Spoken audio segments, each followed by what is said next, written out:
Gilibutan sa usa ka balangaw. Pinadayag Kapitulo 4 mga bersikulo 2 paingon sa 3. Og ania karon may usa ka trono nga gipahimutang sa langit, ug may usa nga nagalingkod sa trono, ug may usa ka balangaw nga nagalibot sa trono. Ang balangaw sa saad nga nagalibot sa trono sa kahitas-an maoy usa ka walay katapusan nga pagpamatuod nga gihigugma pag-ayo sa Dios ang kalibutan, nga tungod ni ana gihatag niya ang iyang bugtong nga anak aron ang tanan nga mosalig kaniya dili malaglag kundili may kinabuhing dayon. Juan Kapitulo 3 bersikulo 16. Kini nagpamatuod sa universo nga ang Dios dili gayud mobiya sa iyang katawhan sa ilang pakigbisog sa daotan. Kini usa ka kasiguruhan kanato alang sa kusog ug proteksyon basta nga ang trono mismo magapadayon. Ingon nga ang balangaw sa panganod na porma pinaagi sa panaghiusa sa kahayag sa adlaw ug sa ulan. Ang balangaw nga naglibot sa trono nagrepresentar sa hiniusang gahom sa kaluoy ug hustisya. Dili lamang hustisya ang angayng imintinar, kay kini motabon sa himaya sa balangaw sa saad ibabaw sa trono. Ang tawo makakita lamang sa silot sa balaod. Kung walay hustisya, walay silot, walay kalig-on sa kagamhanan sa Dios.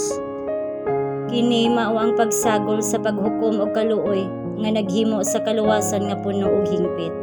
Ang pagsagol sa duha maoy mugiya kanato samtang atong tan-awon ang manunubos sa kalibutan ug ang balaod ni Jehovah sa pagsinggit ang imong kalumo nakapahimo kanako nga dako.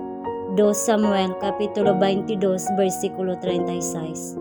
Nasayod kita nga ang ebanghelyo usa ka hingpit ug kumpleto nga sistema nagpadayag sa pagkadili mausab sa balaod sa Dios.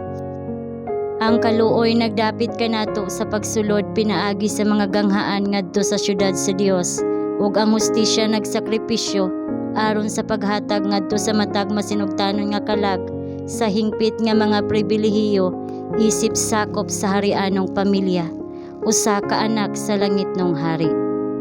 Pinaagi sa pagtuo atong tan-awan ang balangaw nga naglibot sa trono, ang panganod sa mga sala nga gisugid sa luyon niini.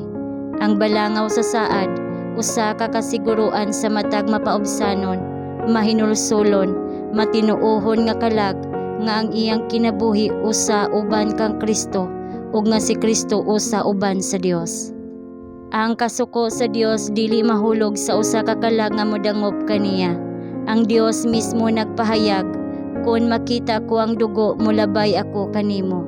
Ang balangaw anha sa panganod ug ako motan-aw niini aron ako mahinomdom sa walay katapusan nga saad.